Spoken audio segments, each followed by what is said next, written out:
आज का हमारा थर्ड लेक्चर है फोटोसिंथेटिक पिगमेंट्स के ऊपर। उससे पहले हमने photosynthesis, role of light in photosynthesis और इंट्रोडक्शन पढ़ा था। अगर आपने वो नहीं पढ़ा तो वो जाकर वो वीडियोस देख लें, वरना आपको ये फोटोसिंथेटिक पिगमेंट समझ में नहीं आएगा। और इसके साथ साथ आज से जो है फर्स्ट चैप्टर की वीडियोस भी अपलोड होना स्टार्ट हो जाएंगी। आज का हमारा टॉपिक है फोटोसिंथेटिक पिगमेंट्स के ऊपर। फोटोसिंथेटिक पिगमेंट्स बेसिकली जो है हम क्लोरोफिल मॉलिक्यूल्स या फिर हमारे पास कैरोटेनॉइड्स हो गए उनको कहते हैं। लेकिन आज बचपन से पढ़ते आ रहे हैं chlorophyll is a green pigment, but आज हम इनको डिटेल में पढ़ेंगे कि बेसिकली इनके फॉर्मूलेज क्या होते हैं और इनका कितना इम्पोर्टेंट रोल होता है फोटोसिंथेसिस में। तो कहा गया है कि as light is flashed on matter, जैसे ही जो रोशनी मैटर पर पड़ती है, it may be reflected, transmitted और एब्जॉर्ब्ड। जब भी लाइट मैटर पर पड़ेगी तो तीन चीज़ें होंगी, या तो लाइट रिफ्लेक्ट करेगी, ट्रांसमिट होगी और एब्जॉर्ब्ड होगी। तो रिफ्लेक्ट करने का क्या मतलब है? रिफ्लेक्ट करने का मतलब है कि लाइट जो है वो एक मैटर, कोई भी आप मैटर ले लें, उससे टकराएगी और फिर वो बाउंस बैक हो जाएगी। यानी किसी लाइट जो है आई, टकराई और फिर उसने अपना रिफ्लेक्शन दिखा। रिफ्लेक्शन का मतलब होता है अक्स। जैसे कि लाइट शीशे पर पड़ती है तो उस शीशे के पड़ने की वजह से हमारा फेस वहाँ पर नज़र आता है, हमारा अक्स नज़र आता है। और ट्रांसमिट और एब्जॉर्ब का मतलब होता है कि उस मैटर से, उस सरफेस से गुजर जाना। या तो लाइट किसी सरफेस से गुजर जाती है या तो फिर रिफ्लेक्ट होकर वापस आ जाती है। Substance in plant with absorb visible light, वो सब्सटेंसेस, वो मॉलिक्यूल्स बेसिकली जो कि प्लांट्स की लाइट को एब्जॉर्ब कर रहे हैं, ठीक है ना। तो एब्जॉर्ब की जगह पर हम यहाँ पर रिफ्रैक्शन वर्ड भी यूज़ कर सकते हैं फिज़िक्स के हिसाब से, कि एब्जॉर्ब जो लाइट को कर रहे हैं उनको हम बोलते हैं पिगमेंट्स, ठीक है। तो हमारे पास मुख्तलिफ़ किस्म की पिगमेंट्स होती हैं which are of different wavelengths, जो कि डिफरेंट वेवलेंथ्स के होते हैं। अब पिगमेंट्स जो है वो बहुत ज़्यादा अहम किरदार अदा करते हैं लाइट एनर्जी को कन्वर्ट करने के लिए केमिकल एनर्जी में। अब वो कैसे? अब हमने पढ़ा कि फोटोसिंथेटिक पिगमेंट्स वो होते हैं जो कि लाइट को क्या करते हैं, एब्जॉर्ब करते हैं। और हमें पता है कि लाइट जो है is a form of energy. तो लाइट जो है हमें ज़रूरत होती है लाइट की फोटोसिंथेसिस करने के लिए, ताकि हम जो है वो ग्लूकोज बना सकें और हमें एनर्जी मिलती है। और हमने ये भी पिछले वीडियो में पढ़ा कि एनर्जी जो है वो केमिकल फॉर्म में होती है। तो वो एनर्जी जो है लाइट की, वो जो मैकेनिकल एनर्जी है वो केमिकल एनर्जी में कैसे कन्वर्ट हो रही है, बेसिकली उनको ये पिगमेंट्स ही तो कन्वर्ट कर रहे हैं। तो ये पिगमेंट्स जो हैं बहुत अहम किरदार अदा करते हैं। अगर ये पिगमेंट्स ना हो तो हमारी जो लाइट एनर्जी है वो केमिकल एनर्जी में कभी भी कन्वर्ट ना हो। The most important pigments required in this process are chlorophyll and carotenoids, जिनका मैंने जिक्र किया कि क्लोरोफिल और कैरोटेनॉइड्स जो हैं वो पिगमेंट्स होते हैं बेसिकली, जिनकी बहुत ज़्यादा इम्पोर्टेंस होती है फोटोसिंथेसिस में। क्योंकि जो क्लोरोफिल मॉलिक्यूल्स होते हैं और जो कैरोटेनॉइड मॉलिक्यूल्स होते हैं बेसिकली ये लाइट को कैप्चर करते हैं, एब्जॉर्ब करते हैं और फिर इनके थ्रू ही केमिकल एनर्जी में कन्वर्जन होती है। अब क्लोरोफिल मॉलिक्यूल्स भी मुख्तलिफ़ किस्म के होते हैं, जैसे कि ए, बी, सी, डी, ई। लेकिन हमारे ये याद रखिएगा, अहम पॉइंट है जो कि आपकी बुक में नहीं लिखा हुआ, कि क्लोरोफिल ए और क्लोरोफिल बी मॉलिक्यूल ही जस्ट प्लांट्स में पाया जाता है, और क्लोरोफिल ए भी ग्रीन अल्जाई में भी पाया जाता है। But chlorophyll C and D are not present in plants. These are present in different algae, and chlorophyll E is rare है बहुत ज़्यादा हमारे इन्वायरमेंट में। ये सिर्फ गोल्डन अल्जाइज में पाया जाता है। तो इसमें आप कंफ्यूज मत होना कि सी, डी, ई कहाँ गए प्लांट्स में। हमने तो सिर्फ क्लोरोफिल ए और बी का जिक्र किया है। तो क्लोरोफिल ए और बी जो है, अब इनमें अगर हम थोड़ा देख लें तो हम देख रहे हैं कि क्लोरोफिल ए का जो मॉलिक्यूलर फार्मूला है वो C55H72 O5N फॉर Mg है, जबकि क्लोरोफिल बी का जो है वो है C55H70O6N फॉर Mg। तो हम वाज़ेह तौर पर देख पा रहे हैं कि इसमें हाइड्रोजन 70 है और उसमें 72 है, इसमें ऑक्सीजन 6 है और उसमें ऑक्सीजन 5 है। तो ये क्यों हो रहा है डिफरेंस? तो ये बेसिकली फंक्शनल ग्रुप की वजह से हो रहा है। ये जो नीचे हमारे पास डायग्राम दी गई हुई है, जब हम इसको अच्छे से समझेंगे तो हमें समझ जाएगा। और ये वीडियो कि ये वाला जो पार्ट है जिसमें मैं आपको डायग्राम समझाऊंगी, उसमें एक भी लाइन स्किप नहीं करनी, वरना आपको समझ नहीं आएगा।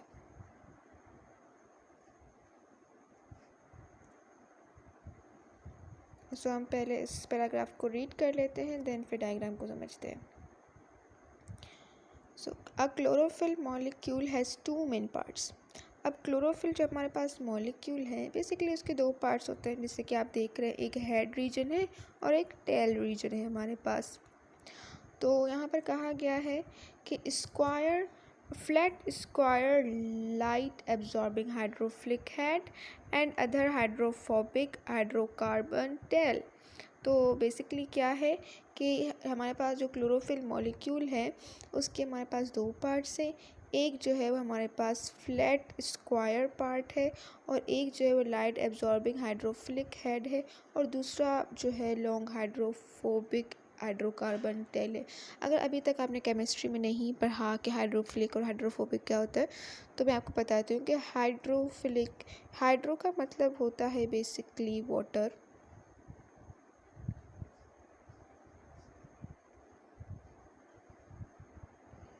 हम बोलते हैं ना कि H2O जो है उसको हम कैसे पढ़ते हैं, डाई हाइड्रोजन मोनोऑक्साइड।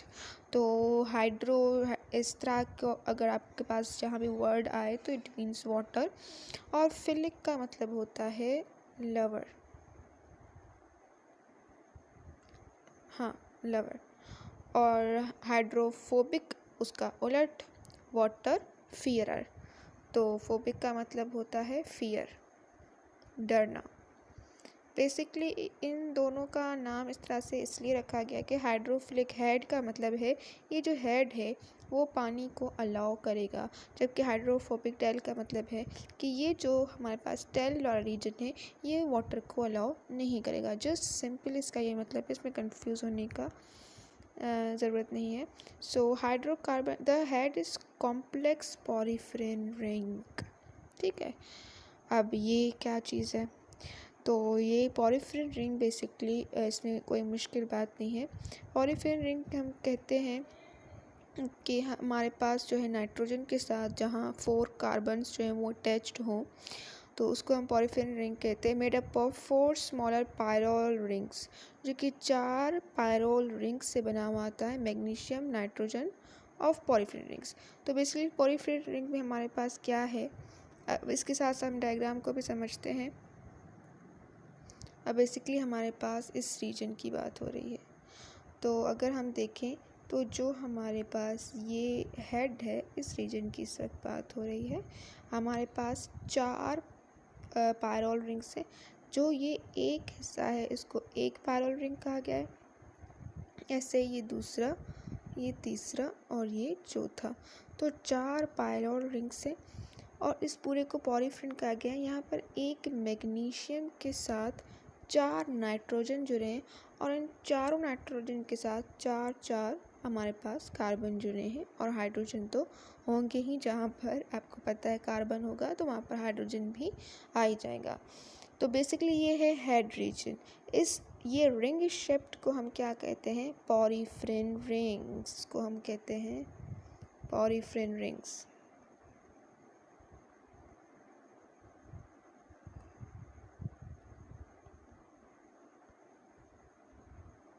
ठीक है,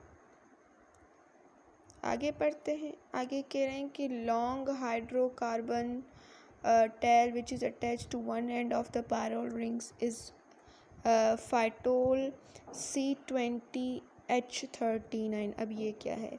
तो कह रहे हैं कि लॉन्ग हाइड्रोकार्बन है, 1 सेकेंड, हाँ, तो कह रहे हैं कि लॉन्ग हाइड्रोकार्बन चेन है, टेल है, जो कि अटैच हुई हुई है एक पायरोल रिंग के साथ, जिसको उन्होंने नाम दे दिया है फाइटोल का, जो कि कार्बन उसमें 20 है और हाइड्रोजन जो है वो 39 है। ये याद रखिएगा क्योंकि ये एमसीक्यूज़ में क्वेश्चन आ सकता है कि टेल जो है रीजन उसका क्या फार्मूला है, तो वो C29 और H30 है। और आगे क्या कहा गया है कि क्लोरोफिल मॉलिक्यूल जो है वो हाइड्रोफोबिक रीजन जो है वो क्लोरोफिल मॉलिक्यूल का जो है वो हाइड्रोफोबिक है tail region. Core of thylakoid membrane by this tail. तो हमें पता है टेल का क्या काम होता है कि वो जो भी टेल होती है वो सरफेस से अटैच्ड होती है। तो सरफेस कौन सा है? थाइलाकॉइड मेम्ब्रेन है हमारे पास। अच्छा, इसके लिए पहले थाइलाकॉइड मेम्ब्रेन को समझते हैं।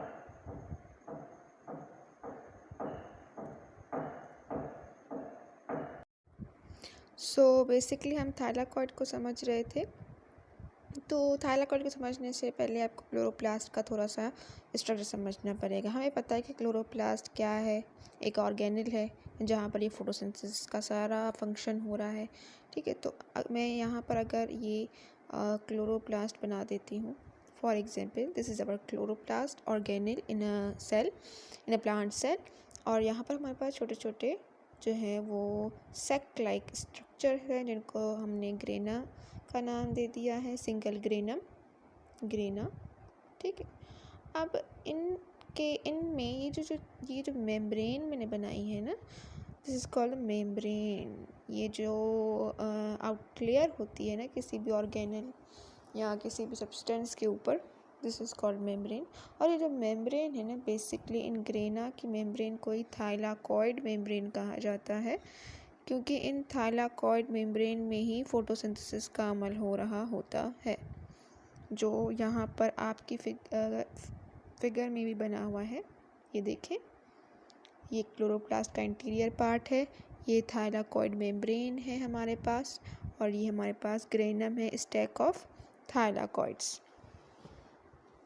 अब हम जो है स्टार्ट करते हैं कि जहाँ से हमने इसको स्टॉप किया था कि thylakoid membrane by this tell.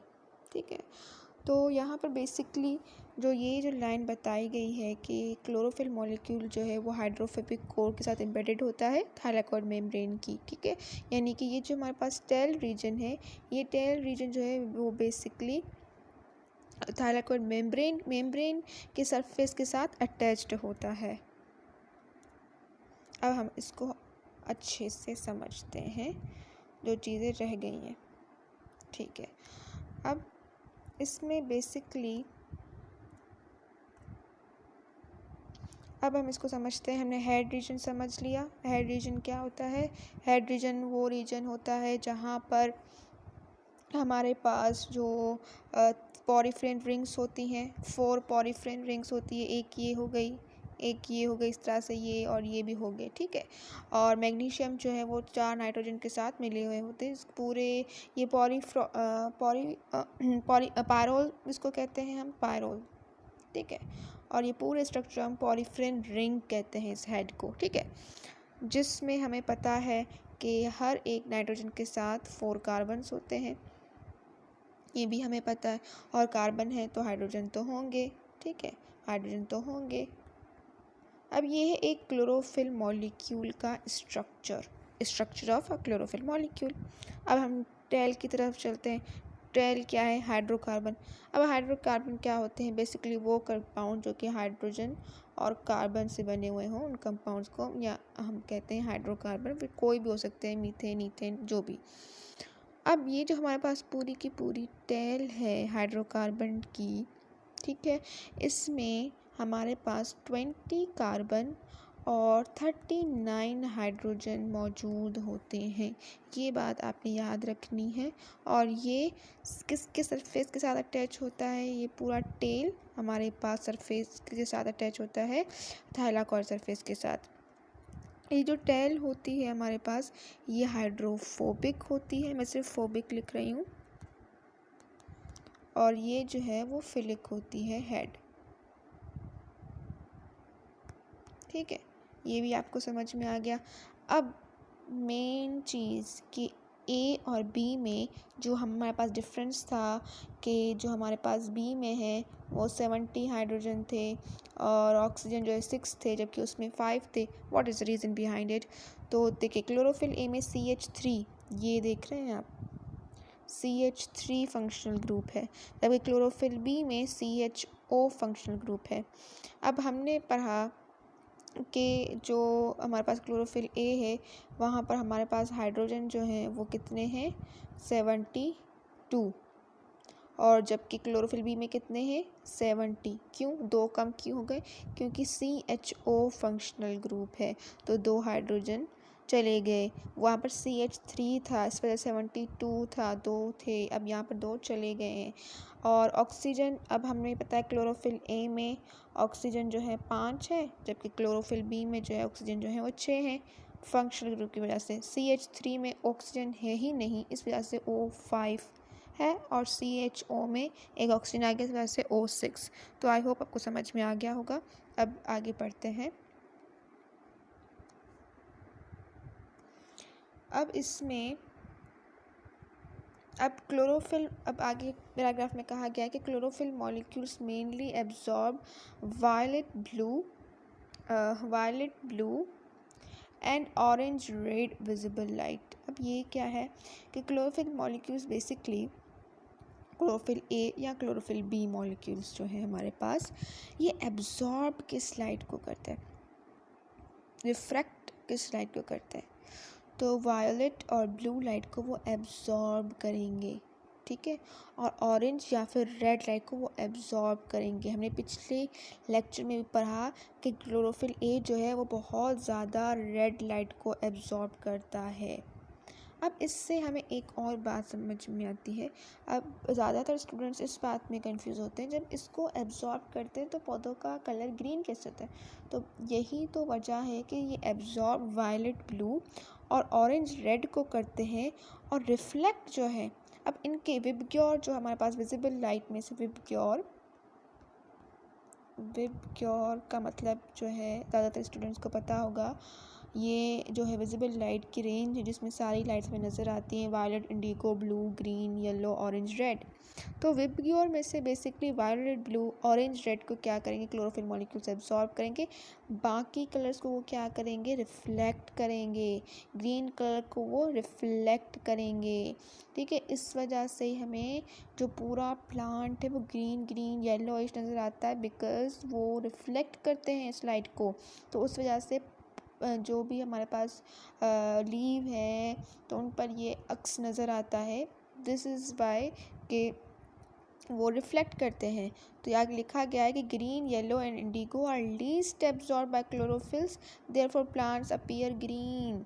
इस वजह से प्लांट्स अपीयर ग्रीन होते हैं, क्योंकि येलो, इंडिगो और ग्रीन जो वो लीस्ट एब्जॉर्ब करते हैं, उनको वो रिफ्लेक्ट करते हैं। आगे हम पढ़ते हैं। लास्ट जो है हमारा, chlorophyll A is the most abundant and the most important photosynthetic pigment because it is directly takes part is light dependent reaction to convert light energy into chemical energy। अब इसमें क्या कहा गया है कि क्लोरोफिल ए जो है वो बहुत ज़्यादा अबंडेंट है। अबंडेंट यानी कि वो बहुत ज़्यादा सेल में पाए जाने वाला मॉलिक्यूल है। क्लोरोप्लास्ट में बेसिकली ज़्यादा पाए जाने वाला मॉलिक्यूल है, और बहुत ज़्यादा अहमियत रखता है फोटोसिंथेसिस में। क्यों? क्योंकि ये मैंने पहले ही आपको बताया था कि क्लोरोफिल ए मॉलिक्यूल जो है वो रेड लाइट को बहुत ज़्यादा एब्जॉर्ब करता है, और ये बहुत ज़्यादा इफ़ेक्टिव होती है फोटोसिंथेसिस में, because it directly takes part light dependent reaction में, वो डायरेक्टली हिस्सा लेता है। अब लाइट डिपेंडेंट रिएक्शन क्या है वो नेक्स्ट लेक्चर्स में हम समझेंगे कि लाइट डिपेंडेंट रिएक्शन क्या होता है। बेसिकली उसमें हम लाइट एनर्जी को केमिकल एनर्जी में कैसे कन्वर्ट करते हैं, ये पूरा प्रोसेस बताया जाता है। It exist in several forms differing slightly in their red absorbing peaks 670, 680, 690, 700 nanometer। तो कह रहे हैं कि जो है लाइट एनर्जी केमिकल एनर्जी में कन्वर्ट करते हैं क्लोरोफिल ए मॉलिक्यूल्स, लेकिन क्लोरोफिल ए मॉलिक्यूल्स में थोड़ा बहुत जो फ़र्क होता है वो रेड लाइट को एब्जॉर्ब करते हैं। अब उनमें थोड़ा थोड़ा फ़र्क होता है कि कोई 670, 680, 690, 700 तक की रेंज की रेड लाइट को वो एब्जॉर्ब करते हैं। ठीक है। और क्लोरोफिल बी जो है वो अलॉन्ग विथ क्लोरोफिल ए होता है in and green plant and green algae, यानी क्लोरोफिल ए और क्लोरोफिल बी मॉलिक्यूल्स साथ साथ होते हैं, वो ज़्यादा एक दूसरे से जो है वो दूर नहीं होते। कैरोटीनॉइड्स जो है हमारा लास्ट टॉपिक पढ़ लेते हैं। कैरोटीनॉइड्स जो है हमने पढ़ा कि फिर से मैं आपको रिपीट कराऊंगी, क्लोरोफिल मॉलिक्यूल्स जो हैं वो ग्रीन लाइट को रिफ्लेक्ट करते हैं और इंडिगो रेड को इसको क्या करते हैं, एब्जॉर्ब करते हैं। लेकिन मैंने कैरोटीनॉइड्स का नहीं कहा था। हमेशा याद रखें क्लोरोफिल और कैरोटीनॉइड्स दोनों पिगमेंट्स हैं, दोनों ही लाइट को एब्जॉर्ब और रिफ्लेक्ट करते हैं, बट उनमें डिफरेंस है। जो लाइट को, जिस स्पेक्ट्रम को क्लोरोफिल मॉलिक्यूल्स एब्जॉर्ब करते हैं और रिफ्लेक्ट करते हैं, कैरोटीनॉइड्स उनको एब्जॉर्ब और रिफ्लेक्ट नहीं करते हैं, वो डिफरेंट को करते हैं। तो कभी भी आप इन दोनों को मिक्स मत कीजिएगा।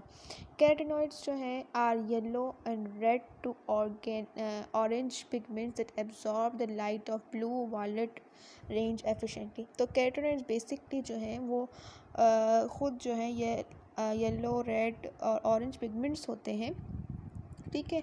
लेकिन वो जो एब्जॉर्ब करते हैं वो ब्लू वायलेट रेंज को करते हैं। देखें, हम बचपन से क्या पढ़ते आ रहे हैं कि क्लोरोफिल मॉलिक्यूल्स जो हैं वो होते हैं, ग्रीन पिगमेंट्स होते हैं। ग्रीन पिगमेंट से इस वजह से वो ग्रीन लाइट को क्या करते हैं, रिफ्लेक्ट करते हैं, और एब्जॉर्ब किस लाइट को करते हैं, वायलेट को, इंडिगो, ब्लू को, इसको वो क्या करते हैं, एब्जॉर्ब करते हैं। लेकिन कैरोटीनॉइड्स आर कम्प्लीटली अपोजिट। वो क्या करते हैं, वो येलो, रेड और ऑरेंज डिफरेंट टाइप्स के पिगमेंट्स होते हैं ना कैरोटीनॉइड्स, तो वो एब्जॉर्ब किसको करते हैं, ब्लू वायलेट को। अब येलो, रेड, ऑरेंज को वो क्या करेंगे, रिफ्लेक्ट करेंगे, which is different from absorption range of chlorophyll. वही बात की उनकी एब्जॉर्प्शन जो रेंज है वो बिल्कुल ही डिफरेंट है दैन क्लोरोफिल से। The broad absorption spectra of light provide more energy for photosynthesis, यानी जो बहुत ज़्यादा इनका क्या होता है, ब्रॉडर स्पेक्ट्रम। किस लिहाज से कह रहे हैं ब्रॉडर स्पेक्ट्रम, देखिए क्लोरोफिल्स जो हैं वो डिफरेंट लाइट्स को एब्जॉर्ब करते हैं और रिफ्लेक्ट करते हैं, ये डिफरेंट को करते हैं। इस वजह से एक बहुत बड़ा हमारे पास स्पेक्ट्रम बन जाता है फोटोसिंथेसिस में, और इस वजह से जो है ये मॉलिक्यूल्स जो हैं वो एफिशिएंटली बहुत ज़्यादा लाइट को कैप्चर करते हैं। इस वजह से ज़्यादा एनर्जी जो है वो कैप्चर हो पाती है और ज़्यादा ही एनर्जी जो है केमिकल एनर्जी में कन्वर्ट हो जाती है। इस वजह से ये हेल्पफुल रहता है। अब यहाँ पर कहा गया कि कैरोटीनॉइड्स ट्रांसफ़र करते हैं एनर्जी को क्लोरोफिल बी मॉलिक्यूल में और फिर क्लोरोफिल ए मॉलिक्यूल में, और फिर क्लोरोफिल ए मॉलिक्यूल में here energy transfer to light energy, फिर क्लोरोफिल ए मॉलिक्यूल से लाइट एनर्जी में ट्रांसफर होती है टू लाइट रिएक्शन के लिए। The order of energy is shown below. अब ये क्या बात है कि कैरोटीनॉइड्स बेसिकली या क्लोरोफिल बी बेसिकली जो है वो केमिकल एनर्जी में कन्वर्ट नहीं करता लाइट एनर्जी को, क्लोरोफिल ए मॉलिक्यूल्स करते हैं। ये आपस में साथ साथ होते हैं, लेकिन बेसिकली पहले कैरोटीनॉइड्स जो हैं उन पर लाइट उन्होंने कैप्चर की और वो बी पर ट्रांसफ़र करते हैं उसको, फिर ए पर करते हैं, फिर बेसिकली ए जो है वहाँ पर लाइट रिएक्शन हो रहा होता है। अब हमारे माइंड में ये सवाल आता है कि कैरोटीनॉइड्स कैसे क्लोरोफिल बी की तरफ एनर्जी को जो ट्रांसफ़र करते हैं और कैसे ए की तरफ। तो अगर आपने मैट्रिक में फिज़िक्स में एक फिनोमेना पढ़ा होगा, रेजोनेंस ऐसा फिनोमेना है जहाँ पर एनर्जीज़ जो हैं वो मिल जाती हैं, सेम हो जाती हैं, और फिर एनर्जी जो है एक जगह से दूसरी जगह ट्रांसफ़र होती है बेसिकली, क्योंकि जो फ्रीक्वेंसी है वो मिल जाती है।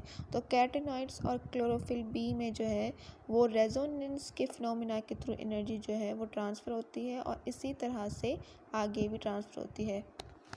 मैं लिख लेती हूँ यहाँ पर, किस फिनोमेना के थ्रू, रेजोनेंस।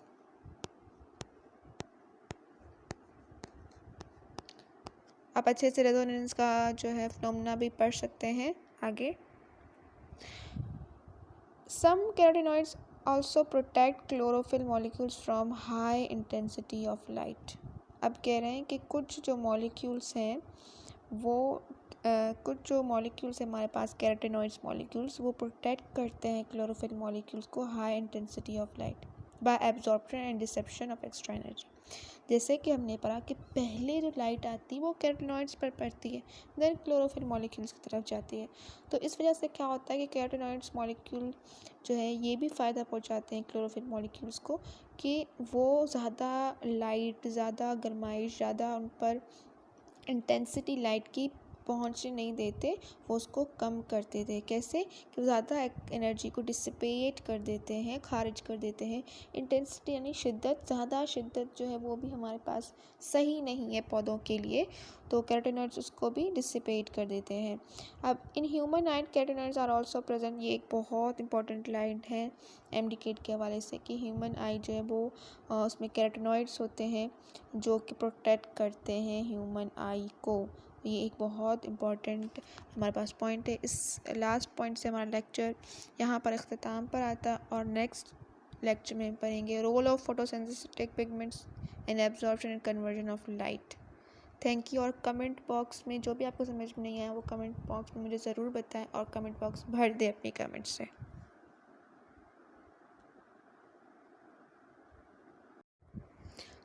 बेसिकली हम थाइलाकॉइड को समझ रहे थे। तो थाइलाकॉइड को समझने से पहले आपको क्लोरोप्लास्ट का थोड़ा सा स्ट्रक्चर समझना पड़ेगा। हमें पता है कि क्लोरोप्लास्ट क्या है, एक ऑर्गेनेल है जहाँ पर ये फोटोसिंथेसिस का सारा फंक्शन हो रहा है। ठीक है, तो मैं यहाँ पर अगर ये क्लोरोप्लास्ट बना देती हूँ, for example this is our chloroplast organelle in a cell, in a plant cell. और यहाँ पर हमारे पास छोटे छोटे जो है वो सेक लाइक स्ट्रक्चर है जिनको हमने ग्रेना का नाम दे दिया है, सिंगल ग्रेना। ठीक है, अब इनमें ये जो मेम्ब्रेन मैंने बनाई है ना, दिस इज़ कॉल्ड मेम्ब्रेन। ये जो आउट लेयर होती है ना किसी भी ऑर्गेनल या किसी भी सब्सटेंस के ऊपर, दिस इज़ कॉल्ड मेम्ब्रेन। और ये जो मेम्ब्रेन है ना, बेसिकली इन ग्रेना की मेम्ब्रेन को ही थाइलाकॉइड मेम्ब्रेन कहा जाता है, क्योंकि इन थाइलाकॉइड मेम्ब्रेन में ही फोटोसिंथेसिस का अमल हो रहा होता है, जो यहाँ पर आपकी फिगर में भी बना हुआ है। ये देखें, ये क्लोरोप्लास्ट का इंटीरियर पार्ट है, ये थाइलाकॉइड मेम्ब्रेन है हमारे पास, और ये हमारे पास ग्रेनम है, स्टैक ऑफ थाइलाकॉइड्स। अब हम जो है स्टार्ट करते हैं कि जहाँ से हमने इसको स्टॉप किया था कि thylakoid membrane by the tail. ठीक है, तो यहाँ पर बेसिकली ये जो लाइन बताई गई है कि क्लोरोफिल मॉलिक्यूल जो है वो हाइड्रोफोबिक कोर के साथ एम्बेडेड होता है थाइलाकॉइड मेम्ब्रेन की। ठीक है, यानी कि ये जो हमारे पास टेल रीजन है, ये टेल रीजन जो है वो बेसिकली थाइलाकॉइड मेम्ब्रेन के सरफेस के साथ अटैच्ड होता है। अब हम इसको अच्छे से समझते हैं, जो चीज़ें रह गई हैं। ठीक है, अब इसमें बेसिकली अब हम इसको समझते हैं। हमने हेड रीजन समझ लिया। हेड रीजन क्या होता है? हेड रीजन वो रीजन होता है जहाँ पर हमारे पास जो पॉरीफ्रेन रिंग्स होती हैं, 4 पॉरीफ्रेन रिंग्स होती है, एक ये हो गई, इस तरह से ये और ये भी हो गए। ठीक है, और मैग्नीशियम जो है वो 4 नाइट्रोजन के साथ मिले हुए होते हैं। पूरे ये पायरोल इसको कहते हैं हम, पायरोल। ठीक है, और ये पूरे स्ट्रक्चर हम पॉलीफ्रेन रिंग कहते हैं इस हेड को। ठीक है, जिसमें हमें पता है कि हर एक नाइट्रोजन के साथ 4 कार्बन्स होते हैं, ये भी हमें पता है, और कार्बन है तो हाइड्रोजन तो होंगे। ठीक है, हाइड्रोजन तो होंगे। अब ये है एक क्लोरोफिल मॉलिक्यूल का structure of a chlorophyll molecule. अब हम टेल की तरफ चलते हैं। टेल क्या है? हाइड्रोकार्बन। अब हाइड्रोकार्बन क्या होते हैं? बेसिकली वो कंपाउंड जो कि हाइड्रोजन और कार्बन से बने हुए हों, उन कंपाउंड्स को या हम कहते हैं हाइड्रोकार्बन। फिर कोई भी हो सकते हैं, मीथेन, ईथेन, जो भी। अब ये जो हमारे पास पूरी की पूरी टेल है हाइड्रोकार्बन की, ठीक है, इसमें हमारे पास 20 कार्बन और 39 हाइड्रोजन मौजूद होते हैं। ये बात आपने याद रखनी है। और ये किसके सरफेस के साथ अटैच होता है? ये पूरा टेल हमारे पास सरफेस के साथ अटैच होता है थाइलाकॉइड सरफेस के साथ। ये जो टेल होती है हमारे पास, ये हाइड्रोफोबिक होती है, मैं सिर्फ फोबिक लिख रही हूँ, और ये जो है वो फिलिक होती है, हेड। ठीक है, ये भी आपको समझ में आ गया। अब मेन चीज़ कि ए और बी में जो हमारे पास डिफरेंस था कि जो हमारे पास बी में है वो 70 हाइड्रोजन थे और ऑक्सीजन जो है 6 थे, जबकि उसमें 5 थे। What is the reason behind it? तो देखिए, क्लोरोफिल ए में CH3, ये देख रहे हैं आप, CH3 फंक्शनल ग्रुप है, जबकि क्लोरोफिल बी में CHO फंक्शनल ग्रुप है। अब हमने पढ़ा कि जो हमारे पास क्लोरोफिल ए है वहाँ पर हमारे पास हाइड्रोजन जो है वो कितने हैं, 72, और जबकि क्लोरोफिल बी में कितने हैं, 70। क्यों 2 कम क्यों हो गए? क्योंकि CHO फंक्शनल ग्रुप है, तो 2 हाइड्रोजन चले गए। वहाँ पर CH3 था, इस वजह 72 था, 2 थे, अब यहाँ पर 2 चले गए हैं।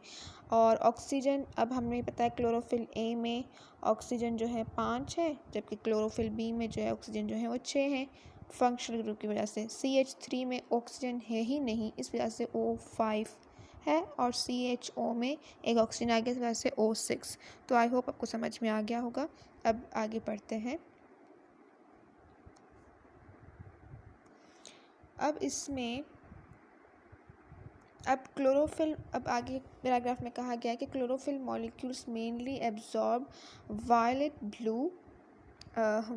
Blue and orange red visible light. अब ये क्या है कि chlorophyll molecules basically chlorophyll A या क्लोरोफिल बी मॉलिक्यूल्स जो है हमारे पास, ये एब्जॉर्ब किस लाइट को करते हैं, रिफ्रैक्ट किस लाइट को करते हैं, तो वायलेट और ब्लू लाइट को वो एब्जॉर्ब करेंगे।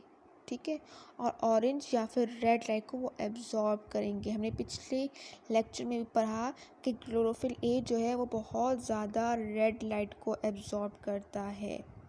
अब इससे हमें एक और बात समझ में आती है। अब ज़्यादातर स्टूडेंट्स इस बात में कंफ्यूज होते हैं, जब इसको एब्जॉर्ब करते हैं तो पौधों का कलर ग्रीन कैसे होता है?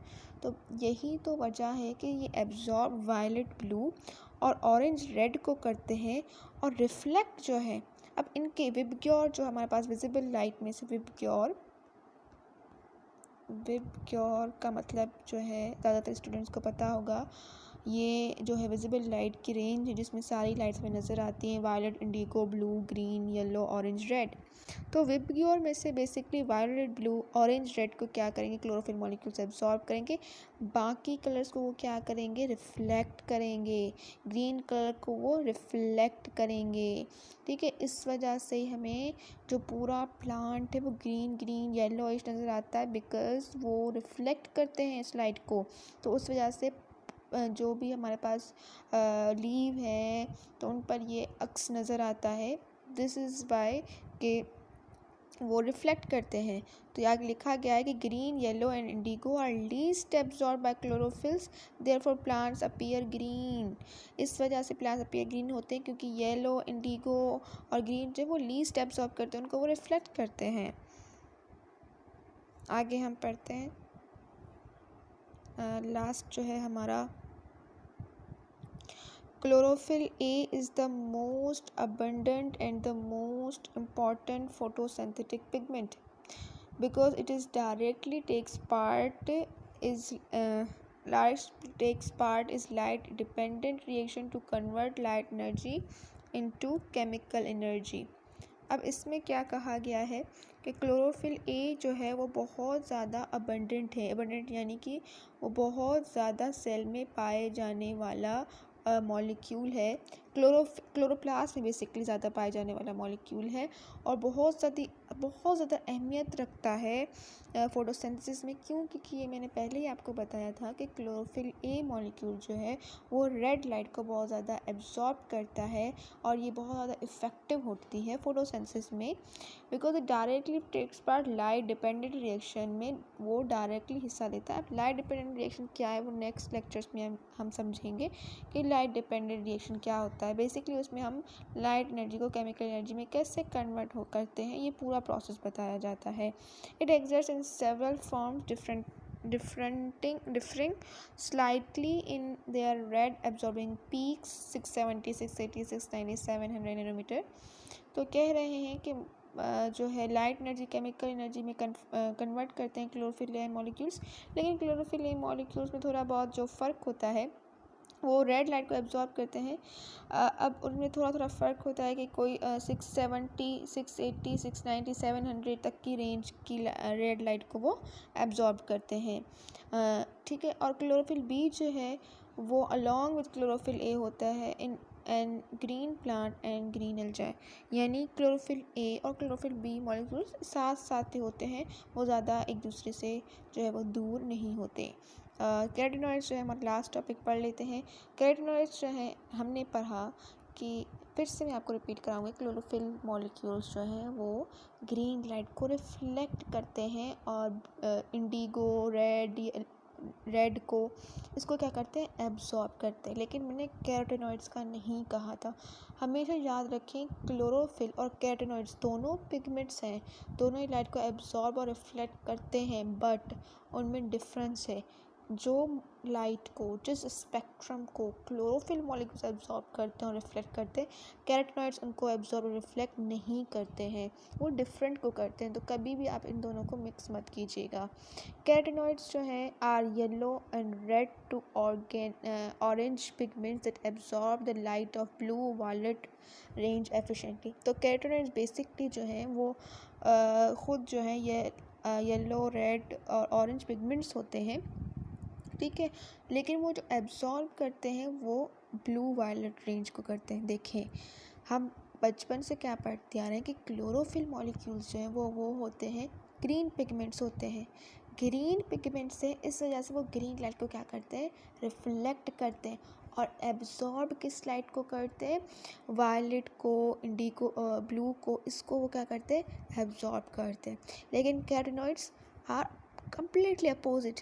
वो क्या करते हैं, वो येलो, रेड और ऑरेंज डिफरेंट टाइप्स के पिगमेंट्स होते हैं ना कैरोटीनॉइड्स, तो वो एब्जॉर्ब किसको करते हैं, ब्लू वायलेट को। अब येलो, रेड, ऑरेंज को वो क्या करेंगे, रिफ्लेक्ट करेंगे, which is different from absorption range of chlorophyll. वही बात कि उनकी एब्जॉर्प्शन जो रेंज है वो बिल्कुल ही डिफरेंट है दैन क्लोरोफिल से। The broad absorption spectra of light provide more energy for photosynthesis, यानी जो बहुत ज़्यादा इनका क्या होता है, ब्रॉडर स्पेक्ट्रम। किस लिहाज से कह रहे हैं ब्रॉडर स्पेक्ट्रम, देखिए क्लोरोफिल्स जो हैं वो डिफरेंट लाइट्स को एब्जॉर्ब करते हैं और रिफ्लेक्ट करते हैं, ये डिफरेंट को करते हैं, इस वजह से एक बहुत बड़ा हमारे पास स्पेक्ट्रम बन जाता है फोटोसिंथेसिस में। और इस वजह से जो है ये मॉलिक्यूल्स जो हैं वो एफिशिएंटली बहुत ज़्यादा लाइट को कैप्चर करते हैं, इस वजह से ज़्यादा एनर्जी जो है वो कैप्चर हो पाती है और ज़्यादा ही एनर्जी जो है केमिकल एनर्जी में कन्वर्ट हो जाती है, इस वजह से ये हेल्पफुल रहता है। अब यहाँ पर कहा गया है कि कैरोटीनॉइड्स ट्रांसफ़र करते हैं एनर्जी को क्लोरोफिल बी मॉलिक्यूल में और फिर क्लोरोफिल ए मॉलिक्यूल में, और फिर क्लोरोफिल ए मॉलिक्यूल में here energy transfer to light energy, फिर क्लोरोफिल ए मॉलिक्यूल से लाइट एनर्जी में ट्रांसफर होती है टू लाइट रिएक्शन के लिए। The order of energy is shown below. अब ये क्या बात है कि कैरोटीनॉइड्स बेसिकली या क्लोरोफिल बी बेसिकली जो है वो केमिकल एनर्जी में कन्वर्ट नहीं करता लाइट एनर्जी को, क्लोरोफिल ए मॉलिक्यूल्स करते हैं। ये आपस में साथ साथ होते हैं, लेकिन बेसिकली पहले कैरोटीनॉइड्स जो है उन पर लाइट उन्होंने कैप्चर की और वो बी पर ट्रांसफ़र करते हैं उसको, फिर ए पर करते हैं, फिर बेसिकली ए जो है वहाँ पर लाइट रिएक्शन हो रहा होता है। अब हमारे माइंड में ये सवाल आता है कि कैरोटीनॉइड्स कैसे क्लोरोफिल बी की तरफ एनर्जी को जो ट्रांसफ़र करते हैं और कैसे ए की तरफ। तो अगर आपने मैट्रिक में फिज़िक्स में एक फिनोमेना पढ़ा होगा, रेजोनेंस ऐसा फिनोमेना है जहाँ पर एनर्जीज़ जो हैं वो मिल जाती हैं, सेम हो जाती हैं, और फिर एनर्जी जो है एक जगह से दूसरी जगह ट्रांसफ़र होती है बेसिकली, क्योंकि जो फ्रीक्वेंसी है वो मिल जाती है। तो कैरोटीनॉइड्स और क्लोरोफिल बी में जो है वो रेजोनेंस के फिनोमेना के थ्रू एनर्जी जो है वो ट्रांसफ़र होती है और इसी तरह से आगे भी ट्रांसफ़र होती है। मैं लिख लेती हूँ यहाँ पर, किस फिनोमेना के थ्रू, रेजोनेंस।